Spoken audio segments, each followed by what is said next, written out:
Hi friends, welcome to Dhankush kitchen. ಶುಂಠಿ ಬೆಳ್ಳುಳ್ಳಿ ಪೇಸ್ಟ್ನ ಮನೆಯಲ್ಲೇ ಈಸಿಯಾಗಿ ನಾವು ಮಾಡ್ಕೊಳ್ಳೋದು ಹೇಗೆ, ಯಾವ ಅಳತೆನಲ್ಲಿ ಮಾಡ್ಕೋಬೇಕು, ಆರ್ಟಿಫಿಷಿಯಲ್ ಪ್ರಿಸರ್ವೇಟಿವ್ಸ್ನ ಯೂಸ್ ಮಾಡ್ದೇನೆ ಮನೆಯಲ್ಲಿ ಸಿಗುವಂಥ ವಸ್ತುಗಳನ್ನ ಯೂಸ್ ಮಾಡಿಕೊಂಡೇ ನಾವು ಇದನ್ನು ಪ್ರಿಸರ್ವ್ ಮಾಡಿ 1 ವರ್ಷ ಇಟ್ಕೋಬೋದು. ಅದು ಹೇಗೆ ಅನ್ನೋದನ್ನು ನಾನು ತಿಳಿಸ್ಕೊಡ್ತೀನಿ. ಅದಕ್ಕೂ ಮೊದಲು ಯಾರೆಲ್ಲ ನಮ್ಮ ಚಾನಲ್ನ ಸಬ್ಸ್ಕ್ರೈಬ್ ಆಗದೆ ನೋಡ್ತಾ ಇದ್ದೀರೋ ಪ್ಲೀಸ್ ಸಬ್ಸ್ಕ್ರೈಬ್ ಆಗಿ, ಹಾಗೆ ಬೆಲ್ಲೈಕನ್ ಕ್ಲಿಕ್ ಮಾಡೋದನ್ನು ಮರಿಬೇಡಿ. ಇವಾಗ ಬನ್ನಿ, ನಾನು ಶುಂಠಿ ಬೆಳ್ಳುಳ್ಳಿ ಪೇಸ್ಟ್ ಮಾಡಲಿಕ್ಕೆ ಏನೆಲ್ಲ ತೊಗೊಂಡಿದ್ದೀನಿ ಅಂತ ನೋಡೋಣ ಬನ್ನಿ. ಮೊದಲಿಗೆ ನಾನಿಲ್ಲಿ ಶುಂಠಿ ತೊಗೊಂಡಿದ್ದೀನಿ, ಹಾಗೆ ಬೆಳ್ಳುಳ್ಳಿ. ಶುಂಠಿ ಎಷ್ಟು ತೊಗೋತೀವೋ ಅದರಲ್ಲಿ 2 ಭಾಗದಷ್ಟು ನಾವು ಬೆಳ್ಳುಳ್ಳಿ ತೊಗೋಬೇಕು.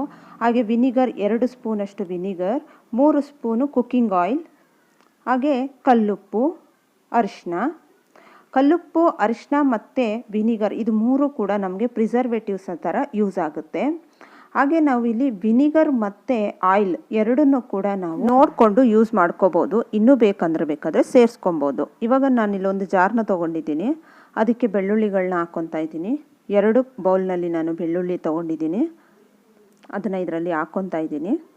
ಹಾಗೆ ಶುಂಠಿನೂ ಕೂಡ ಸೇರಿಸ್ಕೊತಾ ಇದ್ದೀನಿ. ಇವಾಗ ಇದಕ್ಕೇನೆ ನಾನು 1 ಸ್ಪೂನಷ್ಟು ಕಲ್ಲುಪ್ಪನ್ನ ಹಾಕ್ಕೊತಾ ಇದ್ದೀನಿ, ಹಾಗೆ ಅರ್ಧ ಸ್ಪೂನಷ್ಟು ಅರಿಶಿನ ಹಾಕ್ಕೊತಾ ಇದ್ದೀನಿ, ಹಾಗೆ ವಿನಿಗರ್. ಆಯಿಲ್ನ ನೀವು ಬೇಕಾದರೆ ಇವಾಗಲೇ ಸೇರಿಸ್ಕೋಬೋದು, ಇಲ್ಲ ಅಂದರೆ 1 ರೌಂಡ್ ಇದನ್ನು ತಿರುಗಿಸ್ಕೊಂಡು ಅದ ನಂತರ ಕೂಡ ಇದನ್ನು ಸೇರಿಸ್ಕೋಬೋದು. ಆಯಿಲ್ನ ನೋಡಿಕೊಂಡು ನೀವು ಸೇರಿಸ್ಕೋಬೋದು. ಏನಾದರೂ ನಿಮಗೆ ಇದು ಗಟ್ಟಿ ಅನಿಸಿದ್ರೆ ಇನ್ನೂ ಸ್ವಲ್ಪ ಆಯಿಲ್ನ ಹಾಕ್ಕೊಂಡು ಸ್ವಲ್ಪ ತೆಳುವಾಗಿ ಮಾಡ್ಕೋಬೋದು.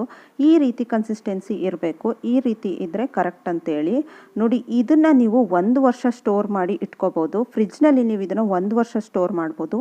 ಹೊರಗಡೆ ಇಡೋದಾದರೆ ನೀವು 6 ತಿಂಗಳು ಆರಾಮಾಗಿ ಇಟ್ಕೊಬೋದು. ಈ ವಿಡಿಯೋ ನಿಮ್ಗೆ ಇಷ್ಟ ಆಗಿದೆ ಅಂತ ತಿಳ್ಕೊತೀನಿ.